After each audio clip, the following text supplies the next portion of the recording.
정부는 어제 고농도 미세먼지로 인한 국민 고충을 최대한 신속히 해결하고 경기 하방 리스크에 선제적으로 대응하기 위해 추가 경정 예산을 편성하기로 확정하였습니다. 특히 미세먼지를 사회 재난에 포함시키는 재난안전법을 비롯한 미세먼지 관련 8개 법안의 개정에 따른 소요를 재정적으로 시급히 뒷받침할 필요가 있었습니다. 아울러 세계경제 성장세의 둔화 등 당초보다 대외 여건이 악화되면서 수출이 4개월 연속 감소하는 등 경기의 하방 리스크가 확대되고 취약계층 및 30, 40대의 일자리 어려움도 지속되고 있어서 적극적인 대응이 기요했습니다.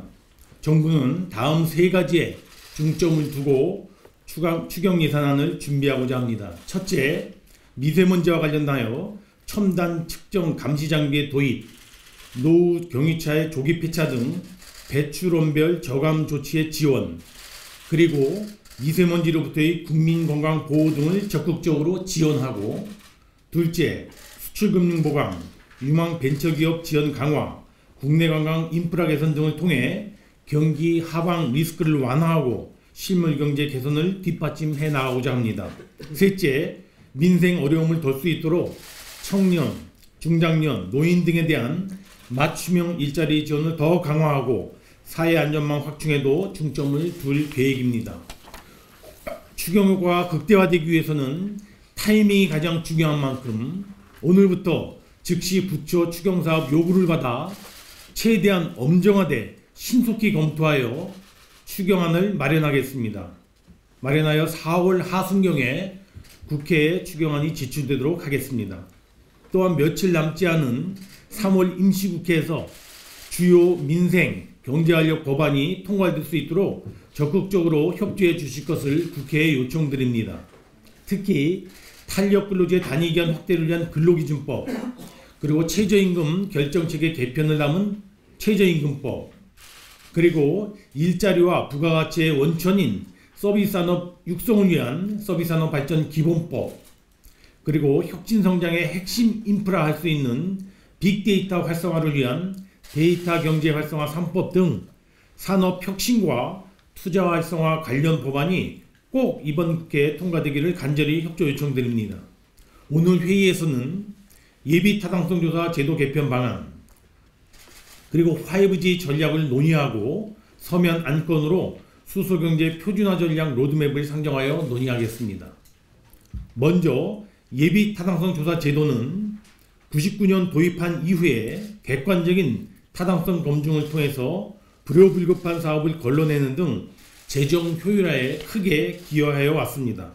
그러나 제도가 도입된 후 20여 년이 지나면서 균형 발전 등 지역 특성이 보다 합리적으로 고려되고 삶의 질 향상과 관련된 다양한 사회적 가치들의 반영이 더 강화되어야 한다는 의견이 계속 제기되어 왔고, 아울러 복지사업 등 기존의 방식으로는 조사평가에 한계가 있는 예타조사 수요가 늘어나 보다 적절한 방식을 보완, 모색할 필요가 있었습니다. 오늘 첫 번째 안건으로 상정된 예비타당성 조사제도 개편 방안에서는 이러한 경제 사회적 여건 변화에 맞춘 예타제도의 개편 방안을 담고 있습니다. 먼저 엄밀한 경제적 타당성 분석과 함께 수도권, 비수도권의 지역별 특성이 충분히 반영될 수 있도록 경제성과 정책성, 지역 균형성으로 구성된 평가 비중을 일부 개편하여 예타제도의 취지를 보완하면서도 지역에 필요한 사업이 적기 추진되도록 최대한 도모하고자 하였습니다.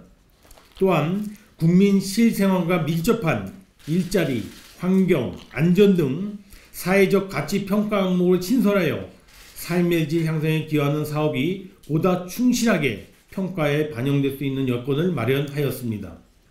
세 번째, 복지, 소득 이전 사업의 경우 그 특성을 감안하여 단순히 시행 여부만을 결정하는 현행 방식에서 벗어나 보다 합리적이고 수용 가능한 대안 제시 방식을 추가함으로써 예타를 사업의 사전 점검과 사업계획 보완 기회로 활용되도록 하였습니다. 마지막으로 예타 제도의 거버넌스와 관련하여 그동안 KDI와 키스텝이 수행해왔던 예타 조사기관에 조세재정 연구원을 추가하여 보다 다원적인 타당성 조사가 이루어지도록 하고, 아울러 예타 조사기간도 평균 19개월에서 1년 이내로 단축해 나가고자 합니다. 정부는 이번 개편안에 따라 관련 지침을 최대한 신속히 개정하여 즉시 적용 가능한 규정은 현재 조사 중인 사업부터 적용해 나가도록 하겠습니다. 두 번째 안건 5G 플러스 전략입니다. 이는 지난 2월 20일에 발표한 5G 활성화 전략적 추진계획의 후속 조치로서 5G 플랫폼을 기반으로 전후방산업 신시장을 창출하고 육성하기 위해서 마련하였습니다. 내일 모레 세계 최초의 스마트폰 기반의 5G 상용화를 계기로 하여 경제 사회 전반에 5G를 접목시킴으로써 초고속, 실시간, 초연결을 핵심으로 하는 5G에 신산업, 일자리, 삶의 질을 더한 5G 플러스 추진으로 하여 혁신 성장을 보다 가속화하는 전략을 담고 있습니다.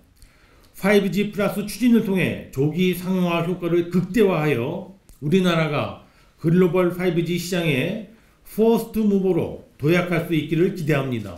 오늘 회의에서 추가적인 의견 수렴과 정책 과제의 논의를 거쳐서 안건을 보완한 후에 곧 최종안을 확정 발표할 계획이라는 점을 말씀드립니다. 마지막 안건인 수소경제 표준화 전략 로드맵은 지난 1월 17일에 발표했던 수소경제 활성화 로드맵과 연계하여 발표되는 정책입니다. 수소차, 연료전지 등 수소경제 관련 우리 기술을 선제적으로 국제 표준에 반영하고 우리나라의 표준화 역량을 강화하여 글로벌 수소산업 시장을 선점하고자 마련하였습니다. 세 가지 내용으로 말씀드리면, 첫째, 수소기술 표준안의 개발, 제안, 등록 등 전 주기에 걸친 연계 지원을 확대하고 국제협력도 강화하여 2030년까지 총 15건의 국제표준을 제안하는 내용을 담고 있습니다. 둘째, 수소기술 관련 국가표준 즉 KS 인증 품목도 2030년까지 30개로 확대하여 수소 제품의 성능을 높이고 안전성을 확보해 나가고자 합니다.